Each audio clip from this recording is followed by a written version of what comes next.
I just became overwhelmed almost with the amount of opportunities that were out there. And I started looking for a place to share them. And I couldn't find that place. There were some communities that already existed, but a lot of them were general. And some people don't realize it, but when you have a general tech community, it tends to lean to be more about men, or more like there tends to be a lot more men than women in those spaces. And further to that, sometimes sharing women only opportunities in those types of general communities are very negatively received. People might be shocked. I was shocked the first time I experienced it, where, for example, there was a scholarship for women to attend something or to study, and you share it in one of those communities, and the first type of comments you get are like, oh, what about men, etc. And so it didn't really feel like a safe space to share. Welcome to Latinx in Power, a podcast hosted by Thaisa Fernandes. When it comes to running a thriving business, there's nothing more crucial than boosting your revenue. Sales professionals do more than just seal the deal. They hunt down leads, predict growth, generate reports, handle contacts, craft content, and crush numbers. The list seems endless. As we approach Q4, it's time to discover a better way to succeed. And it all begins with the brand new HubSpot Sales Hub.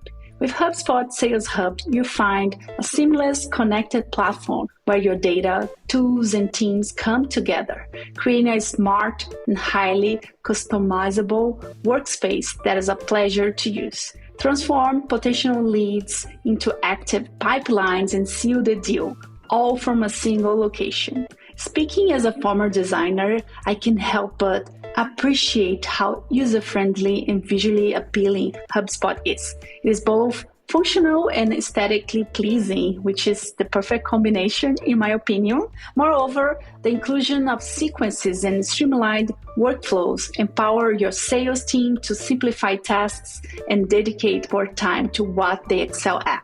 Building meaningful connections with customers. With Sales Hub, closing deals become a breeze. Why not experience it for yourself? Visit hubspot.com/sales to give it a try.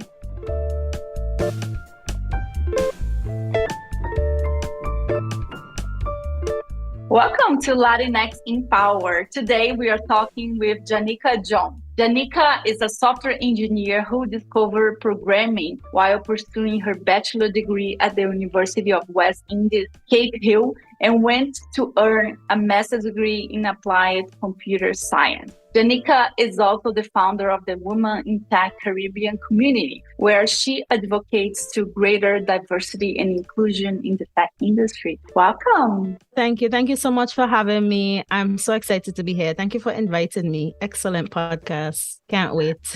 Thank you so much. It's been a while. I wanted to talk with you. So I'm so happy that we are making it happen today. And in this episode, we will discuss Janique-ka upbringing and how she fell in love with computing. We are going to talk about her motivation for starting the Women in Tech Caribbean community and the challenges she faced promoting diversity in the tech industry. So, Janique-ka, could you tell us more about your upbringing and how it influenced your love for computers and computing?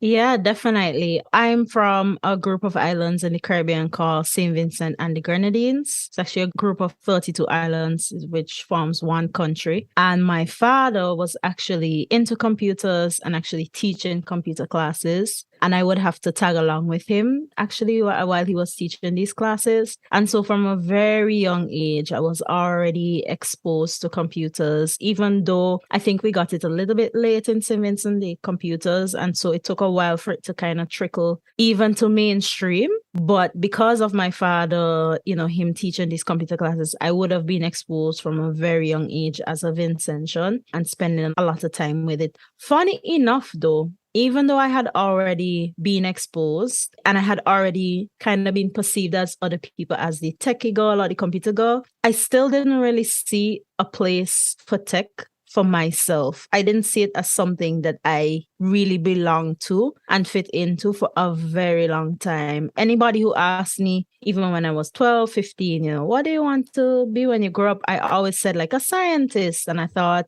I would do something with, I don't know, biology or physics. I really love physics as well. But definitely that's how my roots kind of got its start. And that's how I was exposed from like a very young age. That's incredible. And so cool to say when you're a kid, like, I want to be a scientist. I love that. It's actually a name of a bedtime book that I gave to my friend when she had her daughter. She was like so small. And it was like a bedtime book called She Can Be a Scientist. Definitely. I think it's funny you mentioned books because books had an influence on me as well in terms of feeling like, okay, I want to be a scientist. I would like check encyclopedias and support her. My mom as well would expose me to different books and also shows. Like, I don't know if people know the Magic School Bus. That was a show that I watched a lot as a kid, and the lady, Miss Frizzle, she was a science teacher. So, oh, incredible. It's so important to have things that inspire us, that we can see ourselves in those moments. That's incredible. And in this season, I have been enjoying interviewing folks who come from countries, part of Latin America, but not necessarily feel that they are Latinx. And I want to ask you, how do you feel connected with the Latin America? I know that it's a tricky question because Latin America is huge, right? It's just so huge. And depending on where your country is located, you might have different influences. So I love to hear your thoughts. Yeah, I mean, as you said, it's a really complicated question, especially coming from the Caribbean, which is in such close proximity to what people would more like generally consider Latin America. And people associate Latin America a lot with speaking Spanish or even Portuguese. And my country is English speaking. But, there's the group in Latin America and Caribbean. So it means that a lot of, let's say, studies or even something as silly as our cable television is actually for Latin America. To answer your question, like for a very big part growing up, I didn't really consider myself even remotely connected to Latin America, mostly because we speak English and also we consume a lot of American content, I will have to say. But I had an experience when I was at the University of the West Indies that really opened my mind up to how connected we are in this region, how we share a lot of the same history. I had a roommate who was actually from Belize. And she was so kind to make different foods that she was used to eating in Belize. She would make tortillas from scratch. She would make all these delicious, by the way, foods. And I always found it, at the time I was younger, I was in university, and I always said to myself, but are you Caribbean in Belize or are you like Latin America? Like, how do you see yourself connected? And she said to me that, I think I'm both, because she's Black, right? So I should point that out. But then she said at the same time, there are things about, let's say, the English speaking Caribbean that she connects with outside of food, songs, etc. But there's also a lot that she connects with when it comes to like the Spanish speaking side. So that was the first reckoning I had with the realization that, especially in that region, a lot of us, we kind of came from the same roots. The countries were formed in a particular way due to the slave history, due to the history of the colonizers fighting over specific divisions. And so now we feel strong connections to certain types of divisions, but some of them are artificial. Some of us ended up speaking Spanish, French, etc. But a lot of us actually share the same history. A lot of us come from a kind of similar area and background. So very long answer, but it's now as I get older, I find out more and more about the connections and some of the things that we eat, for example, that we refer to probably in a different language, but it's actually the same exact thing. And so, yeah, but it's a complex question. It's a complex topic as well. So, yeah, I agree. And when you were speaking, I was thinking about how the language sometimes plays a barrier, right? Because sometimes, for example, now I feel very comfortable in English and my Spanish is really bad. So I talk with a lot of folks from Latin America in English, and we can connect and see our similarities, and we learn a lot with each other, which in Spanish, I didn't have the same experience because I'm not fluent in Spanish and the language was kind of a barrier. And when you get this moment where you can connect and talk, I feel that we definitely see a lot of similarities and also differences, right? And that sometimes are due to who we were colonized by and the geography in general and a lot of other factors, but there's a lot of similarities for sure. Definitely. You reminded me of the fact that I also started this Twitter space a few, like during the pandemic, actually, called Caribbean Link Up. And what we did was unique in the sense that we had somebody who was fluent in one of the three most common languages in the Caribbean. So we had somebody fluent in French, we had English representative, and also Spanish speaking. She's from Dominican Republic. And it was long in the sense that everything that was shared, we translated in the different languages. So it was kind of a unique meeting point of Caribbean people from Latin America, from all these different backgrounds, and we were able to exchange notes with each other. Like, there were some people who had questions that they were probably scared to ask before for the risk of seeming or sounding ignorant, that they felt comfortable enough to ask in a space. So like a Spanish speaking person, oh, what do you do? How do you, I don't know, celebrate birthdays? How do you do all these cultural things? And it was really, really interesting. Caribbean Link Up, I hope it's something that can continue on a bigger scale because, as you say, the language is really a barrier for us integrating. It's something that we should work on. Yeah, absolutely. I love this idea. That's incredible. I love that.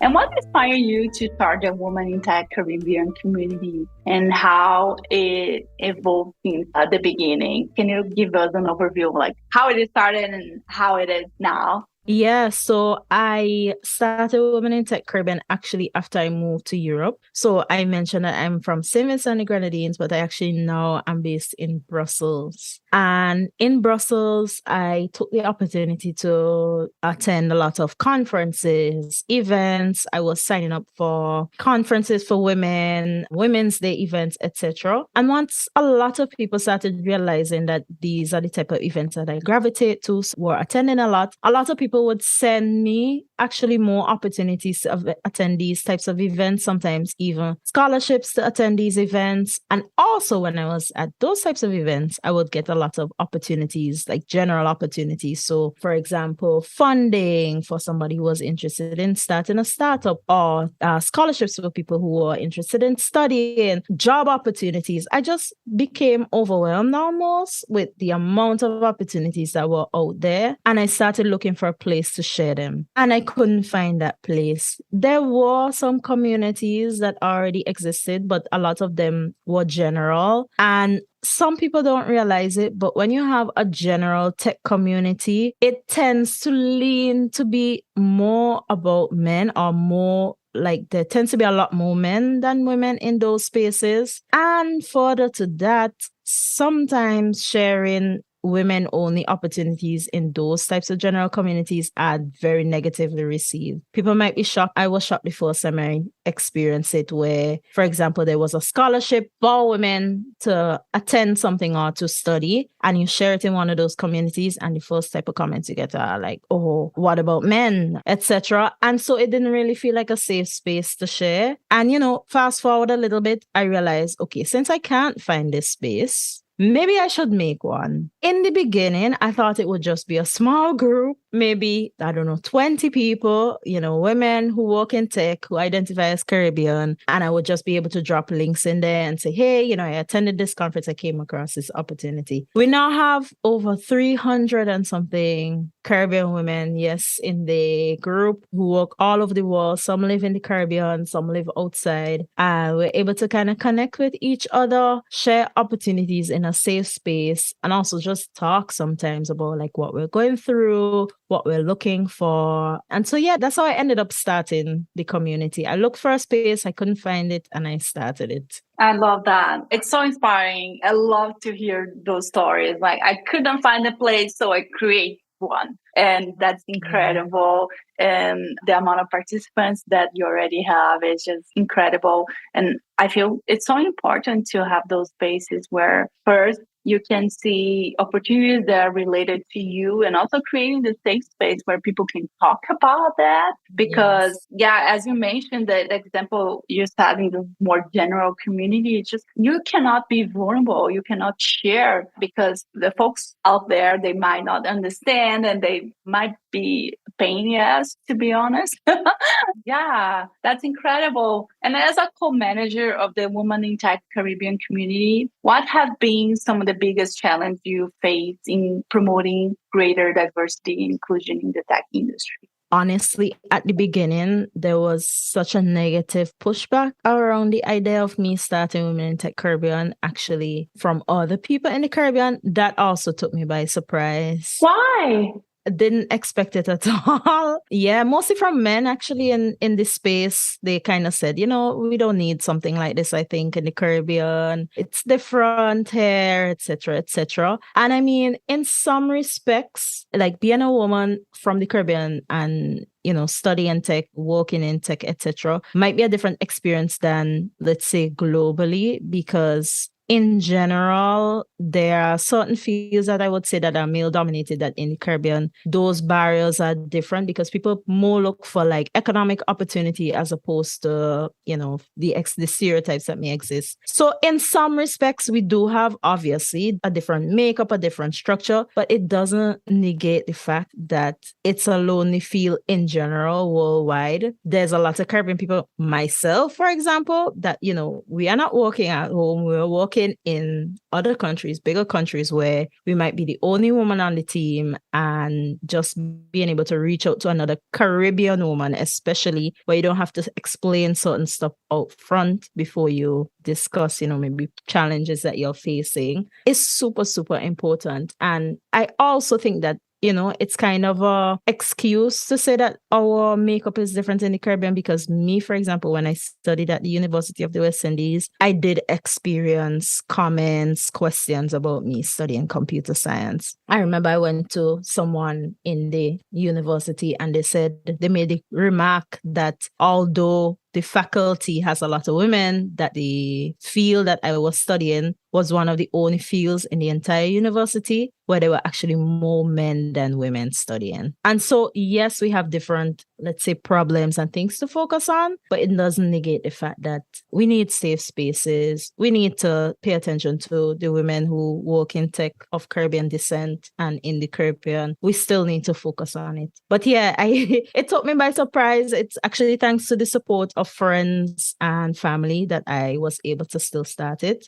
And then once I started it, some of the challenges became how much work it is. As I said in the beginning, I really thought it would just be like this small group, or thought like, there's 10 people maximum from the Caribbean working in tech who are women. Wrong, completely wrong. We're everywhere, even in some huge companies. And there's so many of us, and a lot of us have all these great ideas. And there was a point where I thought to myself, Women in Tech Caribbean can be a full-time job. And so that's, one of the challenges, trying to balance all the work that we want to do, all the positive change that we want to make with my full-time job, my actual full-time job. Yeah, that's definitely a challenge, how to balance. And it's very tricky, right? Because it's something that you believe a lot. So, of course, you want to give your best and use all your free time to work on that. But at the same time, it's not sustainable, right? So balance is very important, but very tricky. It's very tricky to do that. But thank you. Thank you for creating this space and for sharing and continuing. This is incredible. I'm really happy about it so far. Incredible. And what do you think are the most important skills for a software engineer to have in today's fast-paced and constantly evolving tech landscape? I know that we are all talking about AI and how it's changing. And I'd love to hear your thoughts about what are the skills that you think are the most important and should be focused on, or whatever you want to share. I think for me as a software engineer, one of the skills I think is most important is the ability to learn, the ability to stay flexible, and the ability to stay open-minded. As you said, this field is so fast-paced. Things change like that. Everybody is talking about AI again, because this is not the first time. AI pops up every, 5 years or something. And it's something that has been talked about for a while, but, with the new wave of generative AI, the popularity of it, the accessibility of it, I think is one of the biggest things that changed. It's something that we have to, as programmers, as software engineers, I think we should be flexible and be able to learn new things. Reason why I say that, I sometimes tell friends of mine who are also programmers that it's good to have the skills that you have. For example, I work in front end right now. React is a very popular framework. We don't know if React will be the framework forever. It could very well be that in the next 5 years, people say React who? And so you would have to be able to kind of, and not really start from scratch, but be open-minded enough to embrace whatever new thing is coming along and study those things. I do think, though, that if you focus on computer science fundamentals, that those are things that the core, they never really change. And they are the basis and the foundation of a lot of the things that we work with, a lot of the programming languages that we use, a lot of the problems that we'll face on a daily basis. If we stick close to our fundamentals, I think we could apply them in a lot of different scenarios. So that's the main skill, I would say, like being open to learning and being flexible. I love that. That's a really good advice. I feel especially for the folks who are getting into the field now, that it's getting overwhelming. And also it's very exciting because now I was seeing the GitHub Copilot. It's incredible, but at the same time, you need to spend time understanding the foundations, because if you don't know the foundations, you're like, maybe you are going to think, oh, it's easier, but at the same time, it can be harder, right? Because you need to understand the foundations, and this sense of being teachable, being open to learn new things is more important than ever, because now everything's changing so fast. So if you don't have this in your core, you're going to be left behind. And sometimes I see people complaining about the new things, but there's no point of like even complaining, right? Because people are going to use new technologies, new language, and it's just, there's no point. You need to adapt, because if you don't do it, you're going to be left behind for sure, which is very sad. Definitely. I mean, you raise a good point about feeling overwhelmed and this type of tech fatigue that can happen if you really allow yourself to be pulled in way too many directions. But for me, it has been enough to kind of just keep your eye on things. And as you say, like keep open-minded. Not everything that pops up will be the change of it all, but I think it's also not very helpful to have a negative, attitude towards it from the outset.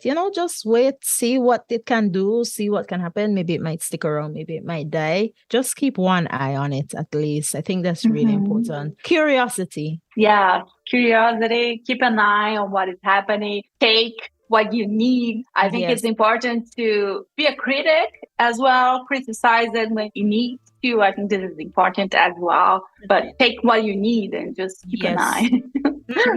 That's a really good advice. Thank you for sharing.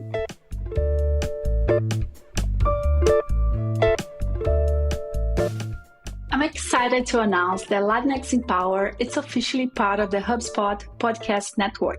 The HubSpot Podcast Network is the audio destination for business professionals, and the Latinx in Power podcast aims to demystify the tech industry by providing listeners with insider perspective and insights from Latin America leaders who have succeeded in their fields.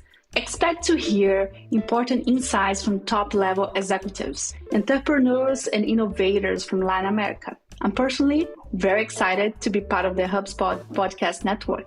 I have been podcasting on top of my full-time job. I'm a program person. I know how to get things done, but I have never had the support of a professional podcasting network, so I couldn't be happier receiving the support of HubSpot.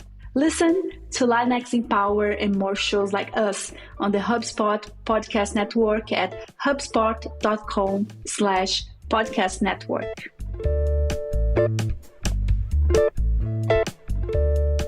And what are your future career goals and how do you plan to achieve them? My career goal right now is very risky. So right now I'm working full-time as a front-end engineer. and I am hoping to launch a startup. I don't know much about the startup world. I already have a prototype. I have a few people testing an application that I built. I've been building actually for the last 3 or so years. It's an iOS app. And I'm really thinking about taking the leap in terms of how I'm preparing for this leap. Like I said, it's very risky. So it's not really, I think it's not something you could calculate perfectly. I don't think I can make the perfect algorithm for how this will go. It could go very well or it could not. I'm very well aware of that. But what I think is important for like a high chance of success with this is networking. I'm a very big proponent of networking. I was speaking to a friend of mine actually, and she said, I've never applied for a job in my life. In my case, I have applied for jobs, but I think the point that she was getting at is she's an excellent networker. And I'm also somebody who tried to network. And I realized that a lot of what I learn and what sticks with me is from other people, you know, who actually know and have experience with certain things. It's another reason why I believe so much in women in tech, Caribbean, and I believe so there's so much value there. And I'm applying the same thing to hopefully launching this startup, sticking close to people and learning from people and reading things that were written by people who have been in the space, who know about it, and try to learn as much as I can along the way. So that's my career goal. You know, aside from learning as much as possible about software engineering, I love programming, really, really do. Love making things. It almost feels like magic to be able to have an idea and make it exist just with my fingers and research and, you know, standing on the back of other people and their work that they have done. But yeah, this is my goal right now. That's so exciting. I love that. That's incredible. And I think you started to answer my next question already, but I want to ask you, what advice would you give to young women who are interested in pursuing a career in tech, but they might feel discouraged by the lack of diversity and representation in the industry?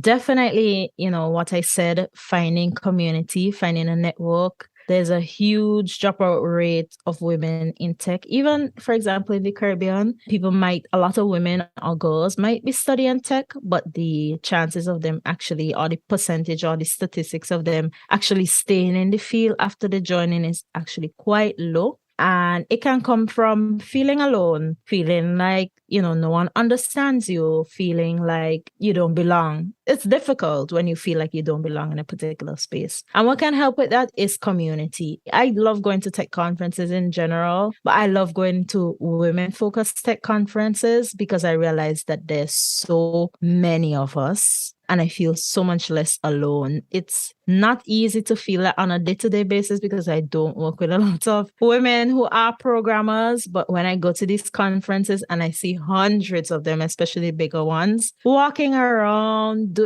they're showing up in so many different ways. They're an important part of some of the tech that we are using, for example. And I say to myself, okay, wow, I have some more energy to continue in this field. And so this is my message to anybody who is listening to this or who knows somebody. Help them find a community. See what community is out there. See if you could connect them with that community and have them talk to more people who are just like them. Yeah, incredible. I love that. And we are all about sharing in this episode. And I really like this question. I'm always really diving a little bit deeper into the resources of all my guests. They always suggest good things. So I want to hear from you. Which resource helped you in your journey? Because I feel this is very important, right? As we talk, right now, we have a lot of resources out there. We feel overwhelmed. So I'd love to get tailored advice from others. So I wanted to hear from you. Which resource helped you in your journey?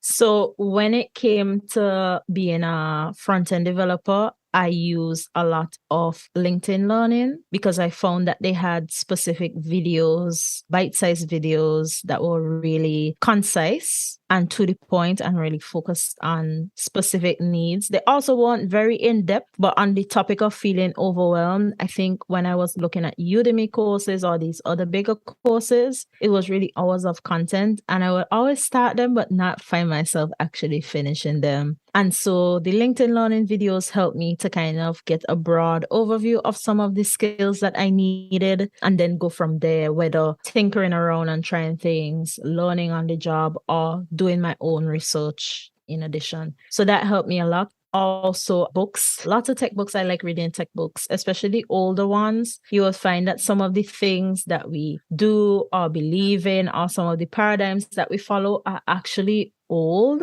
and exist for many years. And so there are these classic books like The Pragmatic Programmer. I don't know if that's old enough for some people. They might say, what? That's a new book. My point is that reading these books and kind of reading these paradigms that existed before, you would realize how much some of the newer paradigms, quote unquote, are actually not that new. They're based on the foundation of people when they were starting programming, starting this field, they realized, hey, these are the patterns and things that work. And then the last one, not to be a broken record, but community. Reason being, there's so many resources out there, so many paths that you can follow, so many things that you could do. But I found personally, when I speak to people who already walked the path and I ask them, hey, how did you do this? How did you do that? I got a nice little concise roadmap of what they would have followed. It doesn't necessarily mean that it's the roadmap that will work for you, but it's a good way to find kind of tried and true methods. Also, sometimes just talking to people, they would naturally tell you, oh, you know what I'm doing today? I will give you one example. I was speaking to a colleague yesterday at work and I was asking him like, hey, what are you doing this weekend? And he actually said TypeScript exercises. And he shared this website where on GitHub, they have some basic TypeScript exercises. And he even shared the parts that he think is most useful. And just like that, I found a new resource. I found out that there's these exercises that I can do to kind of sharpen my TypeScript skills. Perfect. So again, like community is so useful for so many different reasons, just keeping in touch with and keeping yourself adjacent with people who are already walking the path. I learned so much from people. And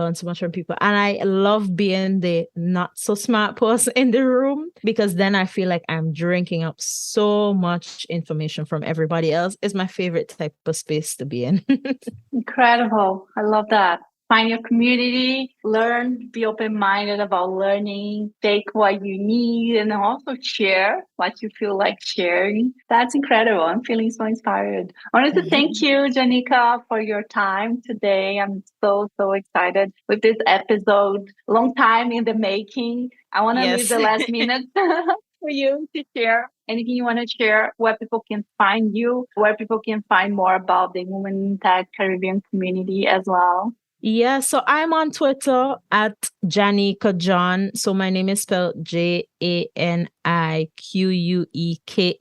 on social media. So you could find me on Instagram, on Twitter as Janique-ka John. And for Women in Tech Caribbean, we also have a website, womenintechcaribbean.com. There you could find out everything about us, even donate to some of the causes that we are working on. Volunteer as well, because we need volunteers to help us make these things happen. You don't have to be a woman in the Caribbean. We just need help to help women in the Caribbean. So yeah, I would love to connect with you. I love when people reach out to me, so please do. Yeah, definitely. That's a really good point. You can be online, volunteer, and help spread the message, right? Huge help. Thank you so much for your time. Thank you. Thank you for inviting me. Really, really was nice to be here. Yeah, I love that. That's it for today, everyone. Thank you so much for your time. I would love to hear your thoughts about the podcast and the episodes. Please message us with any insight, any feedback you might have, and also guest suggestions. Message us in your favorite social media platform. We are in all social platforms. And if you want to write us in a review, we will love that. Feel free to write us in a review on Apple Podcasts, Audible, Amazon, or any other streaming that you like. Thank you.